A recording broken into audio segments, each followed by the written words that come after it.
Tyaza ubumenyi mu mateka. Tyaza ubumenyi mu mateka ni uruhererekane rw'ibyegeranyo documentaire tuzajya tubagezaho kugira ngo murusheho kwiyungura ubwenge n'ubumenyi no gusobanukirwa byinshi byabaye mu mateka yaba ya kera cyangwa ya vuba. Tyaza ubumenyi mu mateka na Irene Rutishereka.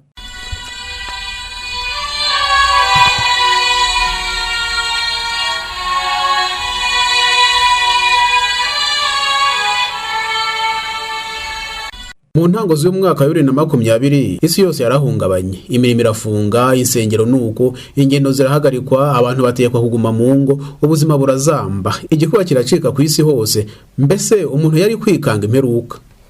Abantu batinyaga iki? Hari habaye ikinga abantu bihishe bakuka umutima buzura ubwoba kandi nta masasa baduhera ku mutwe. Umwanzi utagaragara, umwicanyi kabuhariwe, agakoko runyo, coronavirus. Coronavirus iyi yiswe COVID-19 kuko yadutse mu by'ukuri mu mpera za 2019 nubwo yatangajwe mu ntango za 2020. Hari izindi virusi za corona zabanje ariko iyi yo yabaye rurangiza n'uyu munsi isi iracyaremerewe n'iki cyago. Bakunzi batyaza ubumenyi mu mateka. Uyu munsi turavuga kuri iki cyorezo kimaze guhitana bakaba miliyoni nk'uko urubuga worldometers.info rubitangaza. Turavuga ku rugendo rwacyo kuva cyaduse kugeza kuri uyu munsi. Byatangiye bite rero? Tariki 31 Ukuboza 2019 nibwo akanama gashinzwe ubuzima mu mujyi wa Wuhan mu ntara ya Hubei mu Bushinwa katangaje ko hari ubwoko bushya bw'umusonga bwadutse. OMS iri ni ishami ry'umuryango w'abibumbye ryita ku buzima yahise ishyiraho itsinda ryo gukurikirana ibyo bintu iza no kwemeza iby'uwo musonga ku wa 4 Mutarama 2020 ariko ntibatangaza ko haba hari abamaze guhitanwa nawo.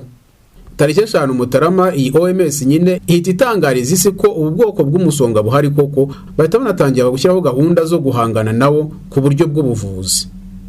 OMS maze kubona ko aka gakoko katakira umusonga nk'uko babyibwiraga ahubwo ari virusi ikaze kandi yandura ku buryo bworoshye kandi bwihuse, yahise yohereza mu bihugu byose gahunda zigomba gukorwa mu gupima no kwita ku banduye iyi virusi. Nubwo yari yatangiriye mu Bushinwa, OMS n'isi yose bemeje ko ari ubwoko bwa coronavirus yamaze gukwira ku isi yose kuko muri raporo y'iri shami ry'umuryango w'abibumbye yo kuwa 30 Mutarama 2020 bemeje ko hari hamaze kuboneka abantu 7818 banduye aka gakoko ku isi. Abenshi bari mu Bushinwa yego, ariko 82 bari mu bindi bihugu 18. Kuwa 3 Gashyantare uyu mwaka OMS yazitangaza gahunda ndende yo guhangana n'iki cyorezo ku rwego mpuzamahanga no kurinda za leta zimwe zifite urwego rw'ubuzima rutihagije cyangwa se rujegajega. Nibwo bahise bateranya forumu y'ubushakashatsi na innovation kuri COVID-2019 yahuje abantu basaga 400 bagizwe n'inzobere mu buganga n'abaterankunga, yabaye ku matariki ya 11 na 12 Gashyantare uyu mwaka.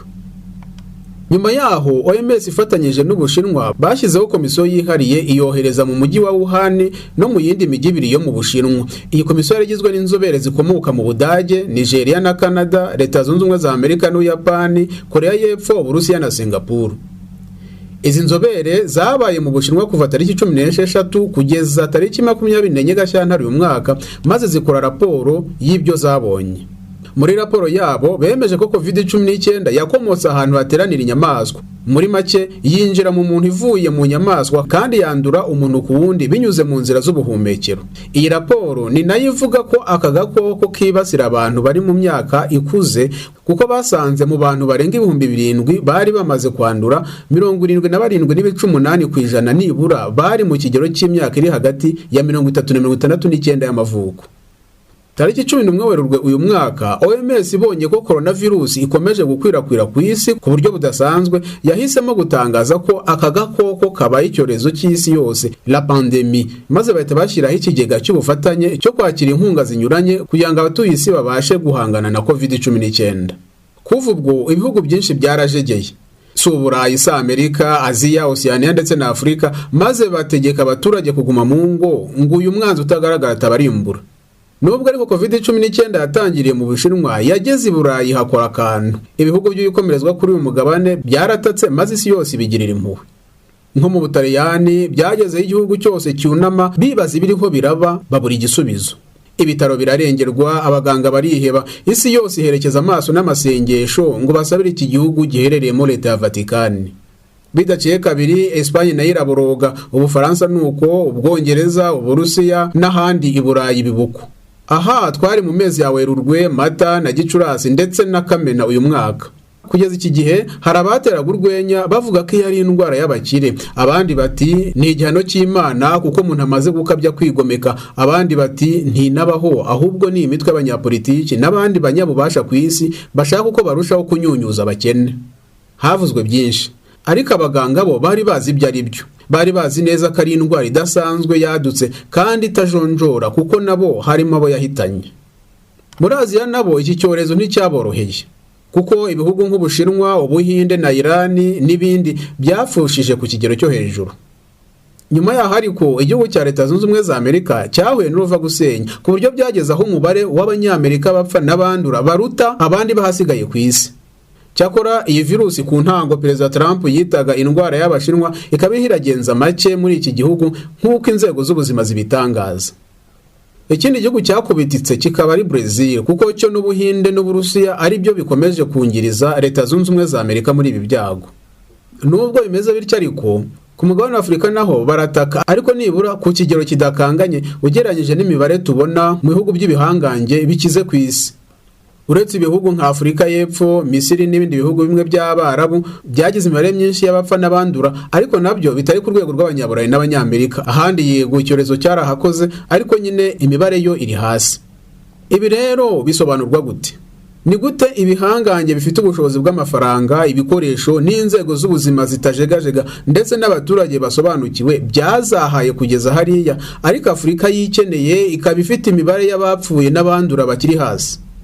Ku ntango Abanyafurika benshi bavugaga ko COVID-19 ari indwara y'abazungu, abazungu b'abakire, kuko babonaga ukuntu iyi ndwara ibakindura.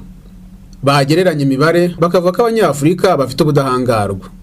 Nubwo inzego z'ubuzima zakomeje gukangurira abantu kwirinda kuko indwara ntawe yarebera izuba, iyi hipoteze yaje kwemezwa na Dr Massamba Sassou Diop, perezida w'ishyirahamwe ry'abaganga muri Senegal. Yemeza ko kubera imiterere ya Afurika, umubiri w'Abanyafurika wakoze ubudahangarwa ku buryo coronavirus itabahangara cyangwa ikabahangara gake ugereranyije n'abatuye ku yindi migabane.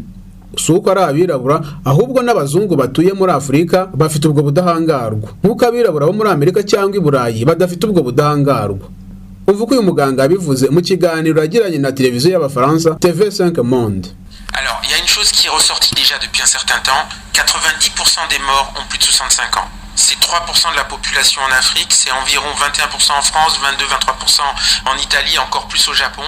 Donc de toute façon, il y a quelque chose par rapport aux âges, et c'est quelque chose d'extrêmement important. On considère que, je ne veux pas inquiéter les personnes âgées, parce qu'en même temps, vous avez 85% des personnes âgées qui vont passer au travers, mais le risque est multiplié à partir, par exemple, de 70-80 ans par 65.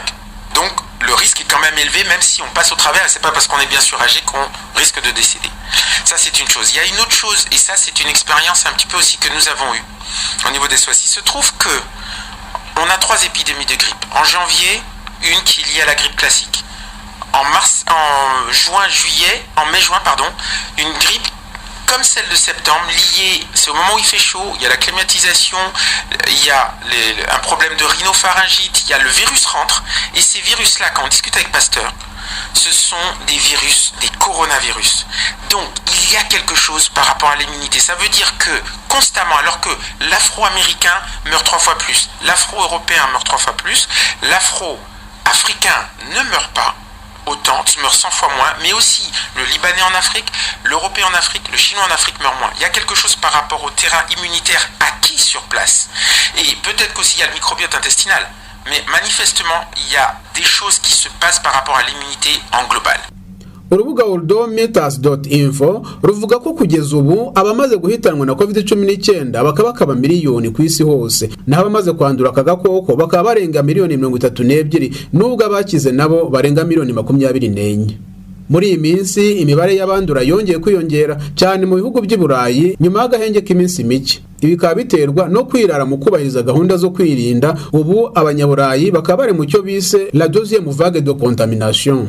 ndetse bikaba byongeye guteza ubwoba haba mu bategetsi bibaza ukuntu bagiye kongera gufungira abaturage mu ngo, ndetse no mu baganga bashinja abategetsi kudohoka mu kubahiriza ingamba zo kwirinda bahawe.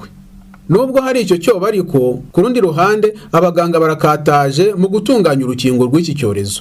Na ndetse mu minsi ishize OMS yatangaje ko uru rukingo rwiswe Covax barukozaho imitwe y'intoki ku buryo yizeye ko mu ntango za 2022 hazaba hamaze kuboneka nibura inkingo miliyari 2. Miliyari 2 zisaba amafaranga nibura miliyari 38 z'amadolari y'abanyamerika. Gahunda y'uru rukingo ikaba imaze kugwiza ibihugu birenga 60 kandi bikize, ariko ikaba itarimo ibihugu bya Leta Zunze Ubumwe za Amerika n'Ubushinwa, kandi nyamara ari byo bihugu by'ibihangange mu bukungu. Uko byamera kose ariko indwara irahari. Abantu ntibareke gukomeza guterana amagambo no kwitana ba mwana ndetse no gusahurira mu nduru, ahubwo bashyira imbere gutunganya urukingo rw'aka gakoko kugira ngo ubuzima bwa buri wese kuri iyi si busagambe uko Imana yabigennye iturema. Hari abishimira inyungu z'umurengera bakomeje gukura mu byago byatejwe n'iyi ndwara, ariko nyamara abenshi bari mu kababaro, ubwoba ndetse n'ingorane z'imibereho byatewe no gutakaza imirimo kuva iki cyorezo cyakwaduka. Imana iratuzi. Bakunzi batyaza umenye mateka. Iki cyegeranyo tugisoreja. Mukomeze mukande kuri subscribe kugira ngo mujye mubona amakuru yacu ku gihe. Mu gutegura ibi twifashishije imbuga nka worldometers.info, urubuga rwa OMS ndetse na TV5 Monde. Murakoze naho butaha.